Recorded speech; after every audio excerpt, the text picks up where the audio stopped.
Ladies and gentlemen, this is Robert Kalyn Get Rich Show. Cue the music.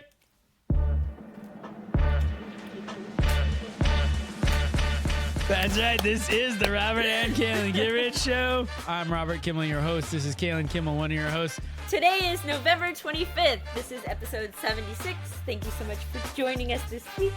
Please like and subscribe and send us an email, robertandkalyngetrich@gmail.com.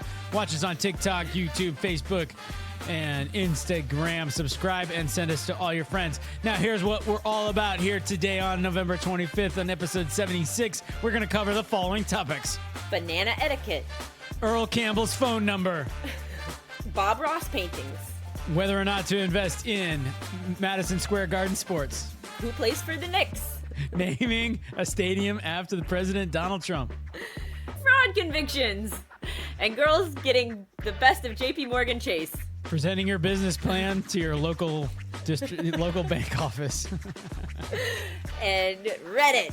Reddit killing it. And, of course, we'll get an update on the Get Rich portfolio. We'll cover all the departments that we either cover, which are, 1, covering the portfolio, 2, talking about nonsense. All right.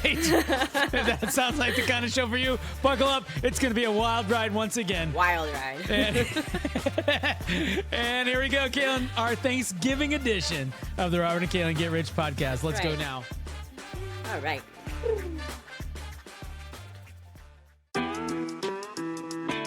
So John Oliver, they were talking about public broadcasting and had an auction of all kinds of swag that they've got there. They had a Bob Ross painting, like an original Bob Ross, and so they talked on the show about how the Bob Ross that have sold most recently, a pair of them sold for $600,000, and so I was like eagerly watching he made 1 billion paintings because he was on in my mind he was on Every Day, and so Every Day made a painting. I'm curious if you can guess ballpark what the final prize. It's not just for $5 million then, right?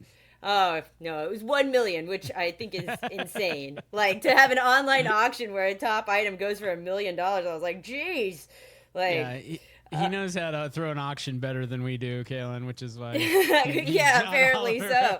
I don't know that any of my art would go for, or this original Robert Kimmel drawing. We could auction this off. Proceeds going to I think we could get about Robert and Kalyn Get Rich Foundation. Yeah, exactly.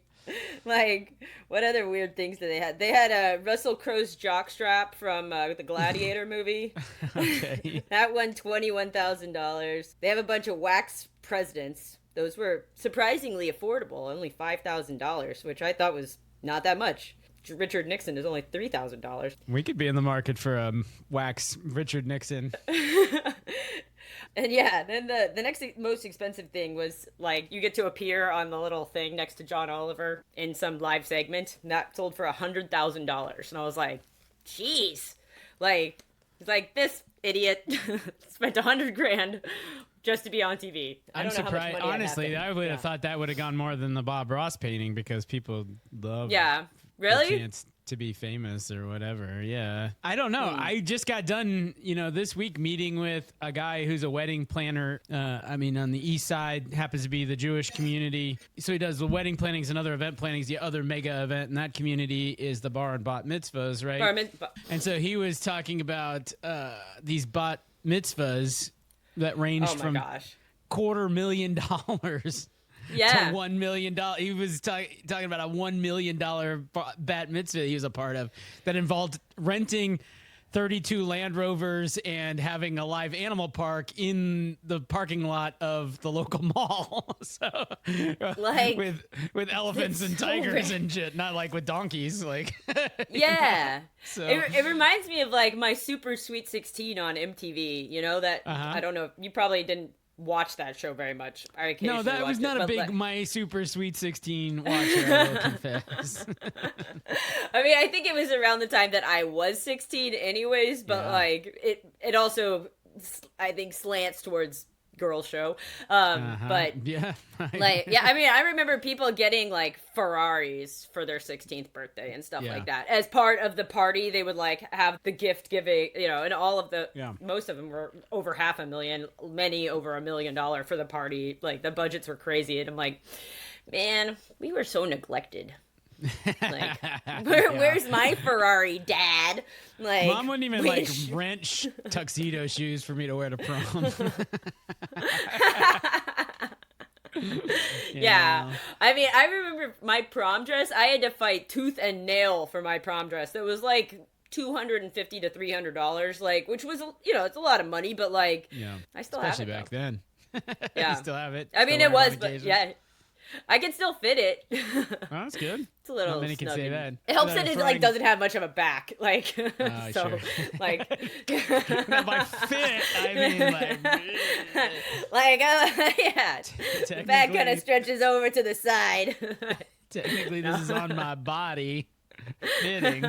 But, no, I think the people that can afford the $250,000 to $1 million bat mitzvahs, they probably could shell out $100,000 to be on John Oliver's show if they were really wanted to. And I guess if you're really passionate about public broadcasting, then you're willing to spend extra money to, I guess it counts as a charitable donation or something, like if buying something from this auction that goes to this charity, right? Like, I don't know. The delta between works, its market value and what you paid is the charitable. So you'd go out there and you'd say, all right, what's a Bob Ross painting worth? And you know what we should find? Let's see if we can find on eBay. All right, just the first thing that popped up, artsy.net. We could buy a Bob Ross painting right now for, I guess that one's $400,000. This one's $13,000. This one's $19,500. Seems like low $100,000 is is in the range. There's one for $850. I don't know. Right. Yeah. But I think you go to charity auctions, and I don't know. I always used to go hoping for a deal, but then I realized you don't really get a deal. You just that's not the place for a deal. You get the cabin in the woods that you wouldn't have otherwise gone to, and it's still $500 a night or whatever. Yeah. So I think it's just like everybody's donating, like getting the tax write-off together because everybody donates the prizes, right? The Daily Show didn't buy this Bob Ross. Bob Ross donated it, or Bob Ross Foundation donated it. Or somebody, yeah. Yeah. No, the Bob Ross, like, they talk about, anyways. Oh. Yeah. Whatever. By somebody, I mean the Bob Ross Foundation. Yeah, like the person who took over Bob Ross's stuff when he died. I figured that's where the Bob Ross Foundation came from, Kalyn. Yeah. So let me explain this to you. When some people die, they create a foundation you'll do when I in die. their honor. Yeah. Yeah, you'll start the Kalyn Campbell Foundation for sleep studies. And when the trustees can get around to getting their lazy asses off the couch. Like, we don't do a lot here. We don't do a lot at the Kalyn Campbell Foundation. We haven't even had a meeting, and we tried, and then we got tired, and then and everybody was late. But we kept sending text messages back and forth, like 4:30 your time or 4:30 my time. Oh, 4:30 my time. Okay, so that means I'm at 6:30. No, you're at 3:30, dumbass. God damn it. Fucking time zones. Then the other thing that I had, so here's the situation, and I'm like, did I do something wrong here?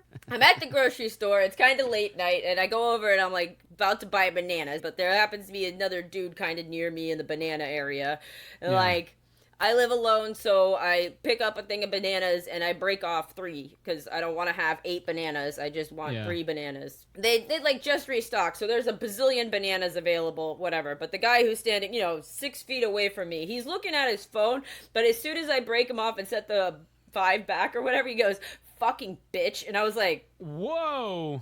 I was like, wait a minute. I thought this was okay banana etiquette, thought we all understood. I think there's this is key. Was there a band around the bananas? No. And there's a lot to choose from. I wasn't overly rough with them, and so I break off 3, put 5 back, put them in my cart, and he goes, "Fucking bitch," and I turned and I was like, what? I turn and look at him. He's looking at his phone, but he's not talking on the phone. No other words come out of his mouth. He does not look at me. And I'm like, okay, I'm just going to walk off. I don't really know what's going on now. I thought that it's okay to do this. We're not 100% sure. I don't know if I was getting scolded, or very, very harshly scolded. He also backed down real fast if he was like, "Fucking bitch. Fucking bitch. Come at me. Come at me with your bananas." I won't even look at you after that, though. Fucking bitch. Oh. Like, I felt brave for one moment. yeah, she needs to know she's a bitch, but I don't know. Well, okay, I think I think the rules of banana selection are clearly defined. Like, so you're in front of the banana display at the grocery store.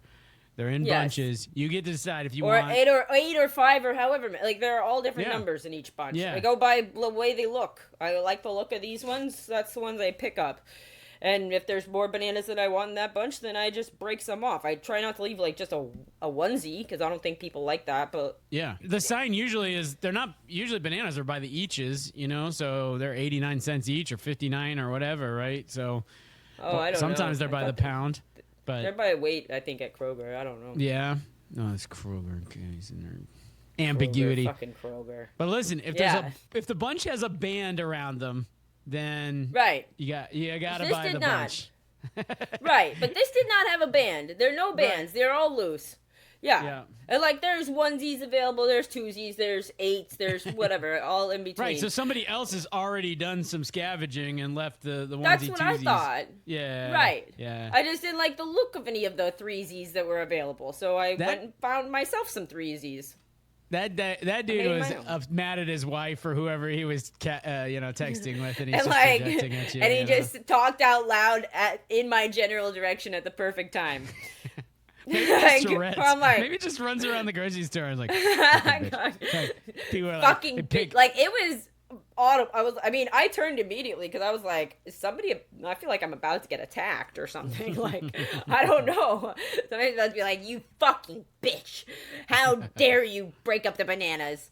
I think based on if you're telling the accurate version of this, you are in the clear on this one. So it's okay to break up bananas. That's the best I'm taking away. It is in fact okay to do that. Okay. Absent the band. Now there's a band around the stems, and then now it is pretty. It's pretty. So yeah, that's usually with the organic or at Costco. Yeah. Right. Costco or like a big box retailer, like even if Target had those bands, it's like, we're selling you this bunch. We're not selling you one banana. I don't shop at... You don't buy your groceries at Walmart or Target? No, I don't. I only shop at Kroger and H-E-B exclusively. The only time I ever buy groceries at Target is when I'm in Cleveland. And I hate going there. You got to understand, we're in a food desert. I know, you're in a desert. Yeah, you are. All we've got is Grocery Outlet a block away, Fairfax Market a couple of blocks away, Heinen's a mile and a half away. And I don't know why you're not at Halifax every time. Halifax is the place to be. It's the closest, and it's got everything almost. Well, our initial impression, we went in the first time, and we were like, this place is kind of expensive, and then that sticks with you from that point on. So it's a weird first impression too, because I think they're quite affordable. They don't have the selection. And I've shopped at all the grocery stores there. You think that you don't even know. You don't even go there now. You just had one time that you went, and you're like, I just didn't like it for reasons that I cannot justify, and now you're just gonna make stuff up. You know this better than anyone, Kalyn, that this is how the human mind works. Like, you come up with the answer first, and then you gather evidence to support the answer. So our initial impression was like, I don't think we really want to come here. And ever since, so we do. I mean, that's why I can't get a job. Everybody's like, this girl's fucking dumb. I'm like, I'm not that bad. They're like, you're dumb. Well, they know you're unemployed, so that means if you're unemployed, that means you're unemployable. Well, they think that I'm working on contracts because that's what I tell them. Oh, right. Until you have to come up with the references. You're going to... That's no problem. I got people. You're going to be having me be a reference and like... I'll be like, you don't own a company that does healthcare, okay? Healthcare for nails, but... Yeah, right. No, I don't go to you for lies. You're not a lies person. Like...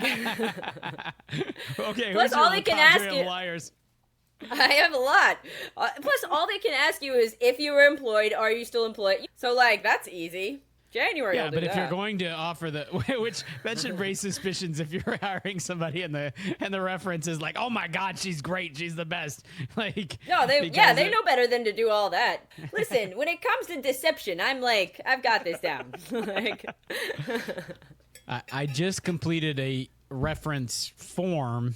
So Megan from church, right? But anyway, she had to fill out this form. So the top part's a survey, all numerical scale of 1 to 7, and I'm like, I mean, this is really hard because you're like, well, First of all, I don't know the answer to half these questions, but second, obviously, I'm gonna give her the highest possible grade I can, but I gotta make it. I would just be like, here, Megan, fill this thing out. Yeah, Megan, right. You fill this out. I'll send it in. I'll sign whatever I need to sign. Like, see, you're thinking next level. You see, yeah, because all this shit's stupid. It's like, it's on my resume, and if you believe it's on my resume, then like we're done talking about it. I don't even know why you have interviews, frankly. Just on a podcast this week, they were like, yeah, this is like the dumbest thing companies do is have interviews. You know, they provide very little value and they can create a lot of damage. Absolutely, right. I'm glad that people that are doing some science that backs me up on this. I'm like, this is horseshit. I mean, I've applied for so many jobs that I could absolutely do well at, like, just based on the job description. Like, I'm applying, yeah, sure, some have been, like, stretch positions, but at this point, not really. Most of them are well within my wheelhouse, if not, like, at the same level or lower, like... And sometimes significantly lower, and they're still like, pass. And I'm like, well, you're retarded. Fine. Okay. Like, fine. Whatever. I don't know. No, because what an interview helps you screen for is like, all right, is this person white and male? And, right. And I'm like, don't you know that from the name? I mean, half the time. Like... Right. Not a lot of dudes out there named Kalyn. Right. Yeah, and you know, if you're talking to Deshaun Brown, like, it's probably not a white dude. Like, yeah. Let's just but be what honest. You gotta really know is, like, can this guy talk sports or can't he? You know, so. Well, then you probably want Deshaun. Yeah, you might. Yeah, listen to you, racist. You haven't even conducted the interview. There's some Deshaun Browns out there that are like wicked into ballet and fucking Bob Ross paintings and, you know, whatever. I bet so. So first Deshaun, you read the resume. Yeah. The purpose of the resume is to help you determine if they're probably white and male. And then you got to bring them in and be like, okay, well, is this a white and male guy who can like talk sports? Or is this a white and male guy who like likes ballet and whatever? So shit that shouldn't matter for employment also. But, like, I mean, I get that it does. And if you're a ballet company, absolutely matters. But, like... yeah. Fuck jobs. All right, fuck jobs. That shit sucks. I've got an impression for you if you want me to... Hell yeah, I want to hear an impression, yeah. Okay. I'm stealing this from Ross Matthews, but so it's an impression of Morgan Freeman, right? So you ready? So, hi, Miss Daisy. Hi. You want to go for a ride? Fantastic impression. I don't know. He does it in a super gay voice. It's better from a guy. Hey, Miss Daisy. Hey, want to go for a ride? Like, I would. Here's an interesting statistic for you, Kalyn. So this last quarter or last year, reporting year for Delta Airlines, the business class and first class seats revenue exceeded the revenue from economy class. So think about your average plane. You walk by 4 or 5 rows to get to the 25 rows in the back. Yeah. And the revenue from those first 4 or 5 rows exceeds the revenue from the other 25. That doesn't surprise me a huge amount, though. No. Like, I thought that was the case. When you think about international flights and stuff. Oh, like, for sure, international flights, yeah. Then it's like a crazy big difference. Yeah. Like, I flew to China for free, you know, on miles or whatever. But, like, I know January talks about her flights, and she's like, I have to fly first class because, like, it just bothers my back and stuff. And I'm like, okay, so what are we talking about? 15 grand or something? Like, that's somewhere in there for that flight that she spends, you know, 15 large. And I'm like, so I fly for free. You spend $15,000. Like, yeah, like, I mean, I'm sure the other people who are flying chump class, I mean, that flight had like 7 classes. So sure. I somehow was not in the very lowest class though. I was like, I don't know how that happened, but whatever. Since I paid nothing, are you guys getting paid to fly this? Like in 7th class? Like, we need weight. Well, then you have the Emirates flights that have like you get a room on the plane. And a shower and stuff, like like, and they have a bar like where you can all go and walk over to have a bartender who's just standing there like, making cocktails for people. Like, yeah. I'm like, don't man, drink in the Emirates, but here's the but we are about tourists, especially ones who are paying to like, I can't imagine paying how much the price cost. of an inexpensive house for right. Like it's got to be 15-hour flight. Yeah. It has to be 50 large at least. Like easy. Might mean maybe 100. These are the same know. cats buying $1 million Bob Rosses and $100,000 the other thing that I forget. So. Yeah. I mean, next to John Oliver. So you're gonna you'd pay $75,000 to fly to the Emirates and whatever. How much would you pay to be on John Oliver's show? Like not actually you being on there, just a picture of you being on there.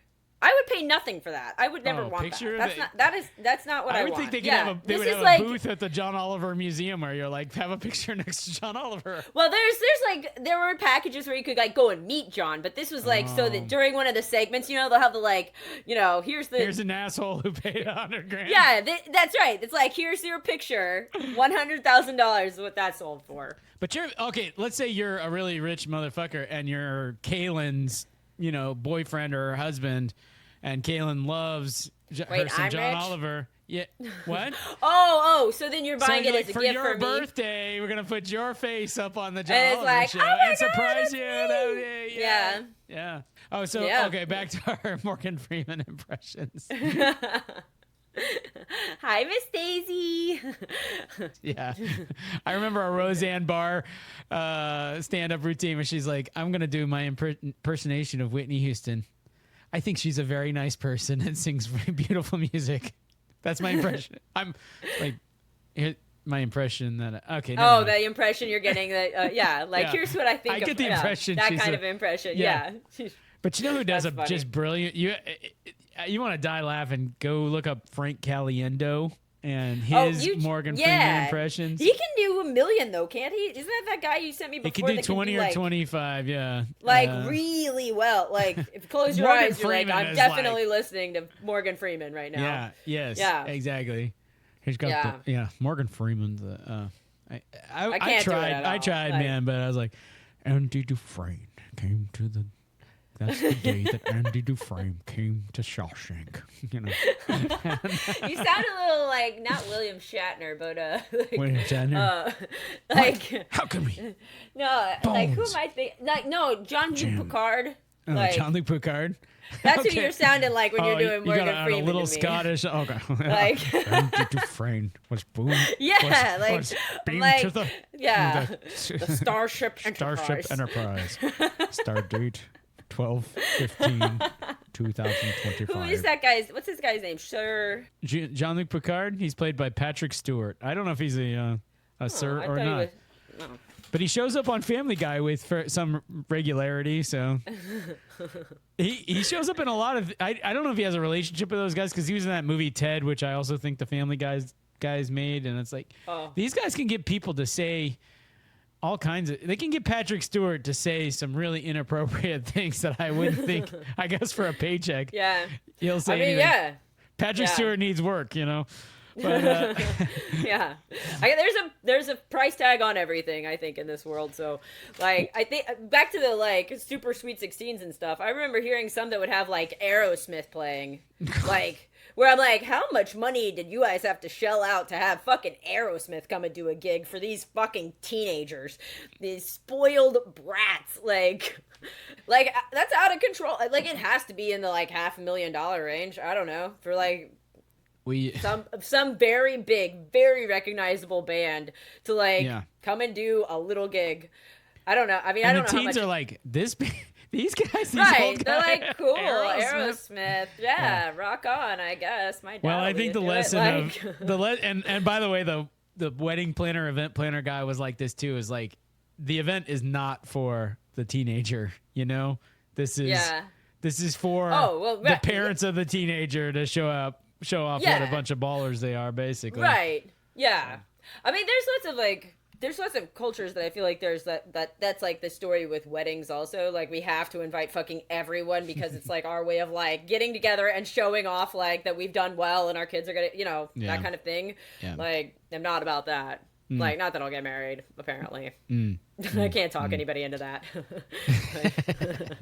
That's what they talk about at work. They're like, can't find anybody to marry us. And I'm like, are you sure that's like, I'm like, so you're tired of being unhappy and single? You want to be unhappy and married? Is that the deal? Yeah. This is not going to solve all your problems, you know?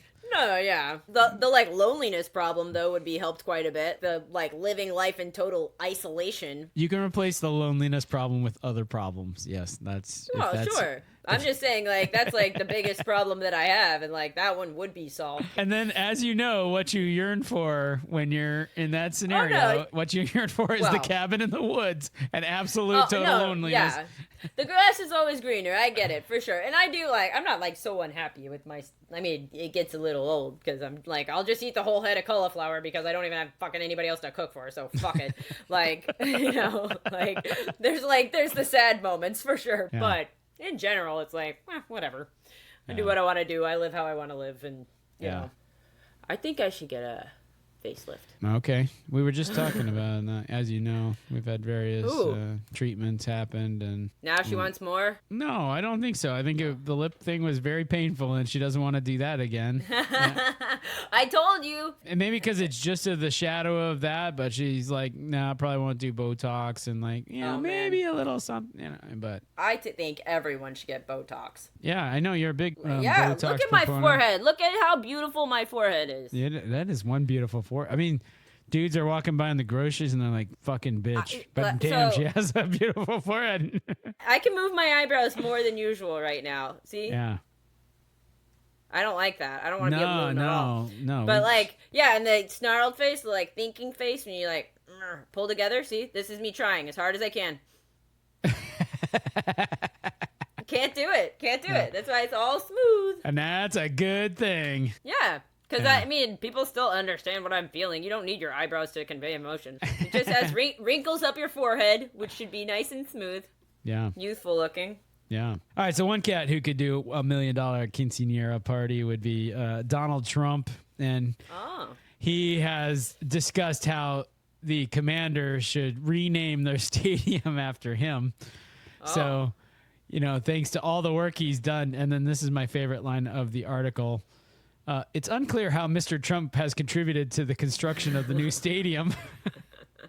There was a bipartisan bill to transfer the land in 2024 before he started. Yeah. That would surely be a beautiful name, as it was President Trump who made the building of the new stadium possible, said Carolyn Levitt, the White House press secretary. Not sure how he did this. Not sure what role, if any, he played in this. But that's the role that President Trump played in building the new stadium. President Trump on a day in Shawshank. Like, wow. What a beautiful... They traded Parkland for this place where the new stadium is. And Americans love their national parks, but they love their National Football League even more, you know? It was a national park? To transfer the land around RFK Memorial Stadium to the D.C. from the National Park Service. They make anything into a national park these days. You know, the St. Louis Arch is a national park. You know, I mean, like, I thought there was distinctions between like monuments, like there are distinctions. What's our like in DC? It's like the Forum, that mall. Is that what it's called? Mall. They call it the National Mall. The National Mall. That's stupid. So like, that's not national park to me, right? That's like a bunch of monuments. Right. Like a national park's like Yosemite or Yellowstone or whatever, Arches, or some place that you would camp out. Yeah. Like, I guess homeless people might camp out at the mall. Or around here we got the lamest of the national parks, which is Cuyahoga Valley National Park. It's like, what's there to see there? Well, there's a waterfall. I mean, they have a train. You can ride a train through the national park. You know? That's nice. Some congressman or something was like pulled some strings to get this thing made a national park, or they're just like, we can't make all the national parks in Utah and Colorado and Arizona, like that part of the world. Yeah, where can we? Cuyahoga Valley. Yeah. Oh, it's beautiful. It's got a waterfall, so I guess that counts, right, guys? Like, consistently ranked last on the list of best national parks to visit. Well, not for long. There's a stadium being torn down in this one, and so that'll be even less cool. We'll call it the National Park parking lot. The Trump's National Park. Yeah, exactly. This was another one that grabbed my attention, Kalyn. So this dame, Charlie Jarvis, is been arrested and charged, and I think maybe even convicted of defrauding J.P. Morgan Chase of a bunch of money, like a bunch of money. Yeah. But what this article is about is, for whatever reason, on the civil suit side of things, J.P. Morgan Chase has to pay for her defense. So what are you going to do if you've got J.P. Morgan Chase paying for your defense? Yeah, like keep it going. Rack up those hours. You're going to buy a lot of Bob Ross paintings. Let me tell you that, because she has racked up $175 million worth of legal fees that include dinners, and she has spent more than $60 million and counting on her defense, according to recent legal filings. And even the JP Morgan lawyers are shocked by any semblance. I mean, how much did fucking OJ's defense cost? Oh, millions, easy. Yeah, maybe, probably millions, tens of millions. Yeah. Right. So somewhere in this range, maybe. But like, I mean, he was up for murder and had the dream team. She started this company, which is called Frank. She sold it to J.P. Morgan Chase for $175 million. It turns out that when she sold it, she was lying about some amount of the customers or whatever and what they were spending or doing or whatever. So she defrauded them, and then somehow, because when they bought her, they bought the liabilities, so they have to pay her defense. And so at the end of this article, it says, like, at this point, her legal fees they could approach the size of the fraud they committed. That's crazy. Wow, man. That's doing it right, Kalyn. I am telling you, that is doing it right. Yeah. Like listen, if you're going to defraud people, do it right, and then get them to pay for your defense, and then when they're paying for your defense, it is high on the hog time. Throw the quinceañera. Absolutely. Marry one of those lawyers and be like, babe, go to town. Hire every like expert testimony person you can think of. Let's get some. So the women's rights crowds are like, okay, explain this to me. Oh, God. How come it's Elizabeth Holmes and this gal Jarvis? How come it's the women that are the ones that go to jail for the fraud? But effing, Elon Musk talks about next year we're going to have self-driving cars, and then we're going to have because he robots. hasn't been convicted of fraud. Well, that like, is maybe that would be the but fraud. Nobody's brought that suit. like the people that have been convicted of fraud, like the Enron dudes, those dudes did go to jail. One of them killed himself, but they went to jail. But the bottom line is this, Kalyn. If you're getting in one of these startups that's going to become a $1 billion company, we've talked about this before. Get a man in front. Yeah, because whether it's a startup or it's Coca-Cola or whatever, the CEO's job is to say, blue skies ahead, right? It's all up and to the right from here. Right, yeah. And we got these amazing things going. And the fine line between like being optimistic and being fraudulent is pretty narrow. Right. And for whatever reason, if you're a woman, you fall on the wrong. At least we got a data set of 2 here, but the women. I have given us a third piece of data that we are ignoring right now. But help me out. Your contra data, the Enron guys. Yeah, we need people convicted of fraud, not just Elon Musk being bullish about how when I was at Optum, they were always talking about making more revenue than last year. Always. That's all that anybody ever talks about. But that starts coming from laying off all your staff, and outsourcing all of the employment to other countries. Yeah. So you can be honest and be like, yeah, we're not going to make as much money as last year. We're just not, because there's not that available in the market. If we keep our staff in America, which most people want, but we don't want to pay for it. I mean, it's just I don't want that. When I call a company for help, I want to talk to somebody in Bangladesh. Barely understand. I lost my. Well, you might have been there, but I lost my mind with somebody from Best Buy, because we called the call center that schedules delivery of the appliances or whatever, and it gets rerouted to something else, and they're like, I'm sorry, you're in the wrong place. You've got to call the got to call like, this you other fuckers sent me this way. Yeah. And I'm like, by the way, you do it. Solve my problem. You are in customer service. Solve this. Yeah, you connect me. right. Like, you make this thing happen. That's just not the way. And he's like, no. Sir, if you use expletives, we will disconnect. You know? But, and you're like, I can talk however I fucking want to talk. I'm the customer. I'm the customer's always right. Like, yeah, fuck off. I dropped $249 for this TV. And I want it today. Motherfucker! Right. From Willoughby, okay? When's it getting delivered? I don't want an 8-hour window. I don't want to drive there. No. An 8-hour window, indeed, yes.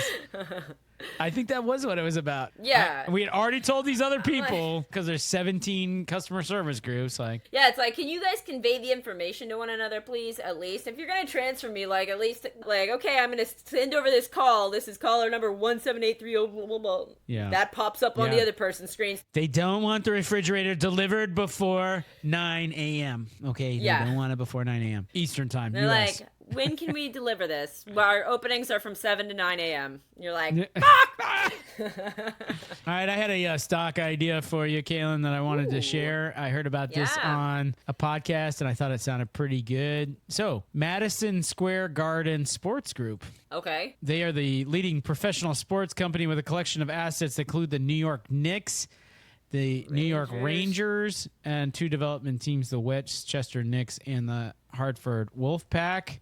I've done exactly zero research, like reading these annual reports, for example. They better have some damn fine pictures in their annual report, though. Oh, no, it's going to be the boring one. Boring as fuck. Yeah. But, however, this is the case for investing in MSG Sports. Here they are. They're up 3.41% today, which is so they had a good day. But here it is right Not here. As good as Their market cap, the total company value, $5.4 million. Now, $billion. $5.4 billion. The bottom line is, like, what are the Knicks worth? Right, a lot. Because, I mean, I don't have much point of reference except for the dude who was on Shark Tank who owns the basketball team in Dallas. Mark Cuban is who you're thinking of. Mark Cuban, that's right. But, like, I know he paid billions for them. Billions. So, exactly. Yeah, multiple billions. The Los Angeles Lakers were sold for a valuation of $10 billion to billionaire Mark Walter. The majority stake was approved by the NBA Board of Directors in October 2025. So we have a comp right now. Here it is. Comp. There's what this guy looks like. This is if you want to know who's throwing $1 million concierge, inviting Aerosmith to his Sweet 16 party, that's the cat. For his granddaughter or something. Yeah. Well, he married a 22-year-old, so no, I don't know. Did he? I don't know. Well, fine, let's find out. Here we are hating on Mark Walter. I never even heard of the man before. Yeah, Mark Walter wife. He's gonna be married to somebody reasonable. Oh. She looks it's within reason. She's probably in her 50s, right? Kimbra Walter. She looks age appropriate. All right, Kimbra Walter. What do we know about Kimbra Walter? Oh, she's a lot pretty. She's she doesn't have enough boobs for you. I know that. No, but look at her face. She's got a very manly. I can barely see her. She's really small. She played basketball in college. Okay, I'm telling you. Okay. He's the CEO of Guggenheim Partners. Oh, damn. Wow. I don't know what that means. That doesn't mean anything to me. I know what Guggenheim. It's all the Guggenheim museums. Yeah, she works as an attorney. She went to. She got a JD from Southern. SMU. She's a lawyer. You're so right. So she's smart. They have one kid. How old's the kid? Wait. They have one child called Samantha Walker. She keeps a low profile. Like her parents who bought the fucking Lakers. All right, you're right. She's totally reasonable for that guy. And, they're doing all right, those guys. All right, I would think the Knicks, Lakers. Same price. I would say same price. Ballpark, same price. Plus or minus 20%, right? So if you get the Knicks plus the Rangers and ice hockey team, I don't know what they're worth, but it's got to be. Negative $100,000. Like. All right. What are the Rangers? That's baseball. Rangers worth? Or is that that's hockey. Yeah. What are the Rangers worth? I don't know. Houston, we don't value hockey. No, they got the arrows, and they're worth $200,000. I don't think we have the arrows anymore. I think they're gone. I think they All right. moved away because no one went to any games. It was like the WNBA. All right, here's what Gemini says. New York Rangers are worth approximately $3.65 billion, making them the most second valuable team in the league. Wow. All right, what do we say, Knicks? Knickerbockers. What are the Knickerbockers worth? 9.75 to 9.8. They're like, okay, we got this within $100 million. I mean, I'm telling you, AI we know exactly. So well, intelligent. They have two sites, Forbes and Statista. USA Today. I mean, they got infographics. They know everything about how much everything's worth at USA Today. That's they like the Economist pulls from them. Yeah, we should just send our questions to the USA Today. Like, hey, how much is Fannie Mae worth? You know, right? Yeah. So you got these two entities. They're worth $13 million or $14 million. Yeah. and you can buy this company for $5 billion. How does that make sense? It doesn't make sense. Well, let's buy it. Let's get some loans and just buy the whole thing. We'll just buy. Okay. Then we'll own the Knicks. This podcast is called Robert and Kalyn Get Rich, not Robert and Kalyn Are Rich. We just need loans. You got. I'm sure your creditors will give you some money to the tune of $5 billion. Yeah, they won't do it for me, but they will do it for like hedge fund guys. And Mitt Romney comes in here and is like, bank, loan me $8 billion so I can buy MSG Sports. Then I'll carve it up and sell it off. We'll double our money. We'll do all this within 3 years. So why can't you do that? They would take that from 2 Harvard MBAs. They won't do it from me because, come on. Why would they take that? I think you should try. I think you should walk in the go to your local bank. JP Morgan Chase and be like, I saw what happened with that lady that you're having some troubles with, but I've got a better business offer for you. I don't know how much you guys are worth, JP Morgan. I think a lot. I hope you confront this I've heard money. of you. I see your commercials. I am a very respected customer. I had my mortgage with you. I have several credit cards and my checking account. You already know a lot about me. Oops, sorry. That's my phone. Don't let that happen in your meeting with JP Morgan Chase. They'll kick you. No, I won't. I'd be like, this is my anesthesiologist friend calling. Hang on one second. Yeah, she can vouch for me. She's my personal reference. Yeah. She's like, wait, is this a job? And I'm like, no, you can tell them other stuff. Tell them I'm good for the money, January. But yes, I just love the idea of going into JP Morgan Chase local branch and be like, here's my business plan. Page 1. Put together. Yes. Kalyn Kimmel. It's just got my face. Or if I could take a note out of Justin's and have a digital one and my head can go up and down. Right. Well, it could be the basketball that one of the Knicks is. Yeah. Basketball in my head. And go ahead, Kalyn. Tell us all the most famous Knicks you know. I think Charles Barkley used to play for them. Is that right? Well, maybe. I can't name a single basketball player who is alive today. Kobe Bryant died, and that was my last one. LeBron James, you may have heard of. Yeah, there's that guy. Well, I don't know who he plays for. No, Charles Barkley never played for the Knicks. He played for the 76ers, the Suns. That's where I remember him most prominently. Oh, yeah. And the Rockets. So that may be why you heard of him. Yeah. I don't know, Denai. That's it. You got me stumped. I'm stumped. But I'm sure they're all great. We've got good management. All right, that's not my job as the owner to buy or to get talent. Know the talent. No. My job is to get us a good slot on NBC and and watch my money come in. Yeah. So and in this business case, carve up this thing into 2 teams and sell those teams each. Yeah. At market Get rid of that development shit, whatever the fuck that was. Those development teams. Oh, you don't need that for sure. That sounds like a money waste right there. I mean, what's the market value of these? The Hartford Wolfpack. yeah, and the West Brooklyn Knickerbocker. Yeah.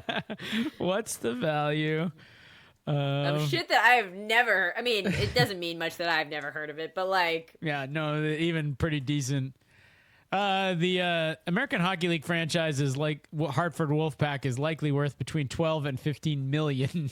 So okay, so I think chump we got them fairly $15 billion business plan here. But how is it worth that? Because you get a kickback when one of your players goes to one of the big teams. The market value is of no consequence. They only exist to develop players for the big teams.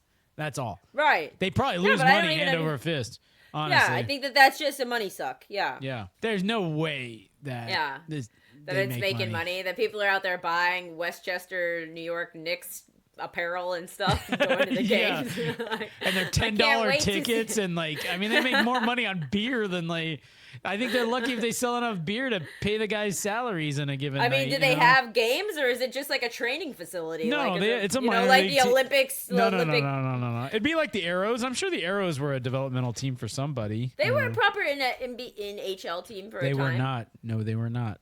No. Oh, no? They were an IHL team. Let's look them up. Means. Houston Arrows. Oh, my God. I'm talking about a team that's been gone for 12 years. A long time, yeah. We don't have them anymore. They played from 1994 to 2013 and won the Turner Cup in 1999. You probably remember that. Ooh. Before relocating to Des Moines, Iowa. And then they became the Iowa Wild. Because nobody gave a shit about that in Houston. Everyone's like, what the fuck? We don't want to be cold. Look where we live. My favorite. We don't like develop talent here with like, our winter's coming, so everyone will be out on the lake getting good at hockey. Let's get all these Norwegian boys out of there. Yeah, exactly.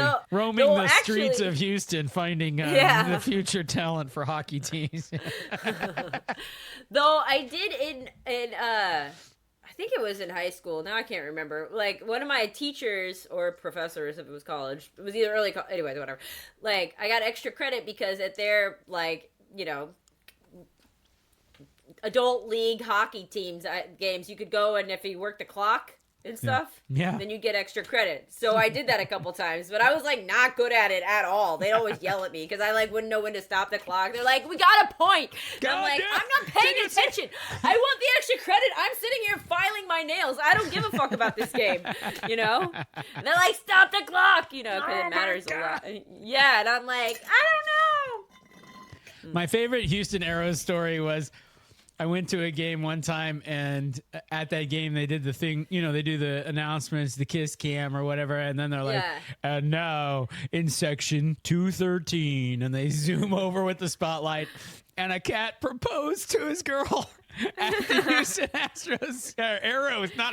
Houston Arrows game, and I'm like, oh my, and they're in the balcony seats, and I'm like... oh my. You're like, you didn't even spring for good seats? Did she say yes? She lost her mind. She was out of her mind. She could not believe. And I'm like, these two must love them some Houston Arrows hockey. Yeah, they're hockey fans. They must be from like Canada or something. Well, or you just fall in love with you're like, this is what we do. Like, we bowl. Yeah. So I propose at the bowling league, Well, these guys go to every damn Arrows game and sit in section 213. I'm just not that girl. I don't know. Like, I don't see me being into this. Arrows hockey or whatever. Like, being like, man, what I do with my guy is like, I am about going to the Astros baseball game. I go every fucking game. Like, you can go enjoy the game if that's what you're into. But like, I'm not going every game. There's like a million games. Yeah. Yeah, it's tougher with baseball. Baseball's the hardest, and hockey and basketball are the next hardest, and then comes football. But they just a couple Sundays ago had the wedding of two of these Browns super fans, and they were dressed head to toe. At the stadium? At the stadium, instead of a white dress, she wore a Browns colored dress. He's in a tuxedo, brown tuxedo with the orange shirt and the whole thing. But he's like got a nickname. He's like, I'm a super fan. I've had season tickets since we had the Browns. Yeah, like they've been passed down from my parents, through generations. I'm Dog Pound Doug or whatever. Like it was something like that. You know what I mean? Like, Yeah. They had this cat at the. You remember Major League, the movie, maybe, where they beat on the drum? Sure. Boom, boom, boom, boom, during the... Yeah. So this guy, his name was John Adams, just like the president. Related to the president. No, but John Adams would sit in the stand. Anytime they were behind, he would sit in the grandstands. So that cat died, and they had billboards for remembering John Adams, and I would drive around, and I was like, the president? Oh no! What were they talking about? It took a while. They were talking about the dude who drums, at the games. And this woman at my church, her old house was John Adams' new house. So anyway, my she grew up gosh. in this house, and then the family sold it. And now John Adams lived there. And then he died. So Yeah. anyway. Well, did I tell you about the thing with my phone number? This is a funny story. Whatever. My first cell phone. Now Dad has his phone number, but like when I first got it, I got all these calls, and I'm like, man, I am getting calls nonstop for this dude, Earl Campbell, whoever that is, all the time. Yeah, and like, and I say this into the frat guys, and they're like, Earl Campbell, and I'm like, yeah, what? Like, I'm sick of getting calls for this guy. Who is he? And they're like, he's like the most famous Oiler. But like, yeah, so that's Dad's phone number. Dad has Earl Campbell's old phone number. Earl Campbell, football running back. Yeah, it would be like the one I got the most was his dry cleaner. Like that, I remember that clearly. I'm like, I wish I could get in touch with this dude Earl Campbell, whoever the hell that is. Like, it was just so funny because he's got a suit down at freaking. Yeah, like go Clean. over to First Cleaners and like get your fucking dry cleaning, dude. They're having a special right now, and they want you to know about it or whatever it is. Here, you can track him down via this post. Here we go. There's Earl Campbell. Buckle up. He's this Oilers legend.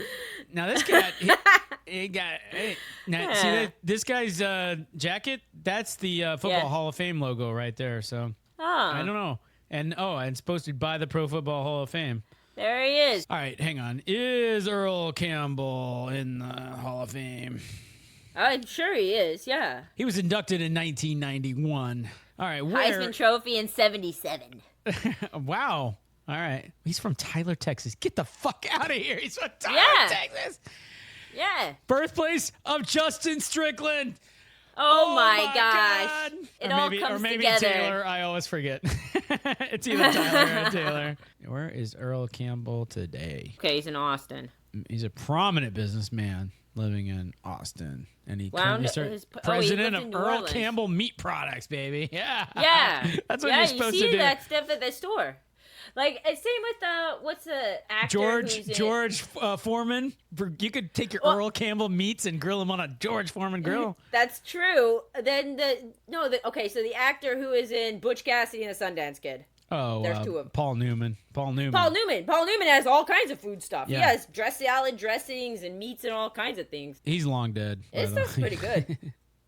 Well, I mean, been dead 10 years. Easy. Yeah. What's the other guy? Years, Paul Newman and who? Robert Redford. He's been dead about a year. Redford. A couple months. Was handsome. He was handsome. I show up to one of our meetings or something. No, the salon was already open. So I show up to the salon. I'm like, guys, Robert Redford died today. And they're like, who the hell's Robert Redford? And I'm like, and you're like, Butch Cassidy and the Sundance Kid, all the president's men, like the one where he's a billionaire and he pays Demi Moore to have sex with him. And they're all just like, just blank stares.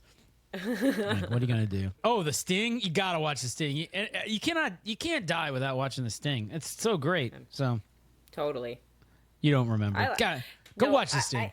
I haven't seen The Sting, I don't think, but but I agree with you. If you say you can't die without seeing it, then you should go watch. I mean, instead of watching your PCP guys headbutting trucks, go watch Drag Race. Go watch The Sting. Anyway, it's time, Kalyn. We're running out of time. We're gonna do a quick check. Portfolio. Yeah. Our portfolio is doing fine, but we are Justin is just crushing us. I mean, but he's just Wayfair. He's a one-trick pony for sure. This guy invested $1,000 in Wayfair, has made $2,000 on top of that. It's now worth $3,000. That's Best Buy's doing pretty this is good since too. April. Open Door option has crushed us so far, but it'll come back. It'll come back. Yeah, it's coming back. It's coming back. Where is what happened to Fannie Mae? I want to zoom in on where are we on? Am I the asshole? Also. Oh, ATAI? That's the other one I purchased. ATAI. We're up 182%. We've almost tripled our money on ATAI. That's like a Wayfair. Yeah, I just bought some more of it. Good decision. I would totally invest in ATAI. No. Why? I don't know. I don't know. That's where we got it from my portfolio. Yes, which you got from like a free Robinhood stock or something. No, I did not. No, I did not. No. Oh, right. This is not my Robinhood stuff. America's Next Top Model we did, I think, but I don't remember. AM. Anyway, yeah. But both of them are up like 12% and 17% since I bought last week. That's a win, baby. Which is pretty good. Yeah, 17% on Reddit. No, those are the hallucinogenics guys, right? So you're a believer in that stuff. So there you go. I am. Let's go to the advanced chart on Fannie Man, Mae. because I looked at the other day at like the whole length of the chart, and I know we have before on here, but if you go back to 2007, the price was at like $65. And I'm like, man, what did I do? I missed out big time. It looks like it's been nothing but up, but then you go to all time. Yeah, see, this is what I'm talking about. Yeah. I'm like, man, we were over $85, $100. I'm like, and I had bought it $1 before then. So you made 80 times your money. Good God. Yeah, and I've just held on tight. Yeah, but that does tell. I mean, that just shows you that like this $10 or $13, it could. I don't know if it'll ever reclaim these heights, but it's not so hard to envision it being in the 40s or something. So 30s or whatever. But right. They keep going back look at and forth. Green line. That green line of that chart is really. It's like ooh. That's not so good. Yeah, it's so good. Yeah. Yeah. Yeah, this Bill Ackman cat, though, he keeps talking about, like, it's a good time to IPO or it's not a good time or, like, whatever. Right. We're like, just shut up, dude. Will you just IPO that? Say good stuff or say nothing, okay? The end. Yeah, so I think we should invest in that basketball team that you were suggesting. Yeah. MSG Sports. Why not? You bet. MSG. It's going to do nothing. Madison Square Garden. Not like the monosodium glutamate. No, it's not that. Often confused. Like a lot of times people go in a store and they're like, is this? Wait, where am I right now? Oh, I got to reorient. Oh, yeah. That's the gnat. I got to fly. That gnat. That gnat was. I was like, man, fucking, I'm gonna kill you. I thought that was part of your. I thought that was part of your impression. Was like, here I am in the store trying to figure. Am I? Oh. MSG. Madison Square Garden. Monosodium glutamate. think about the duality. Kalyn, like. Meditate on that for 10 days. All right.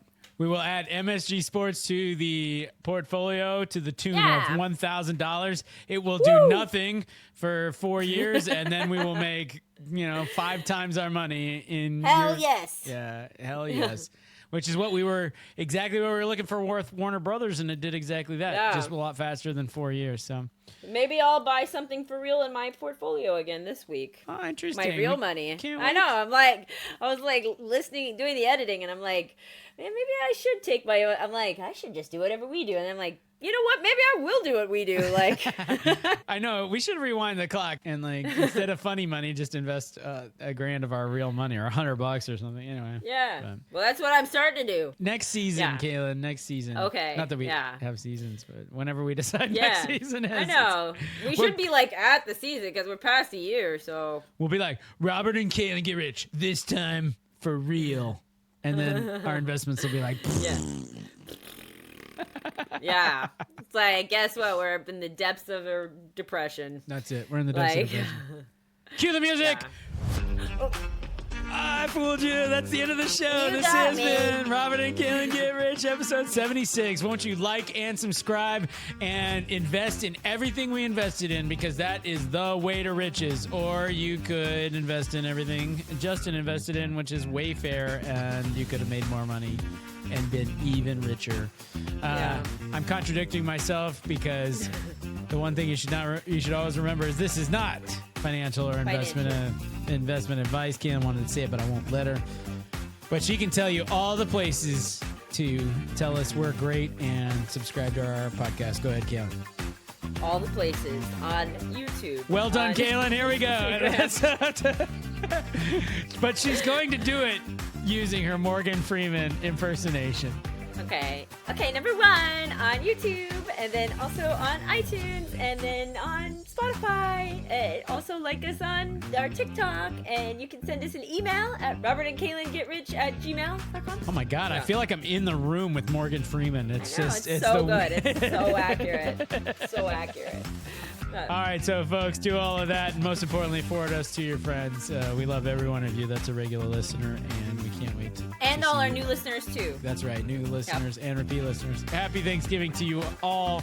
We will see you in December. That's it. Say goodbye, Kalyn. Bye.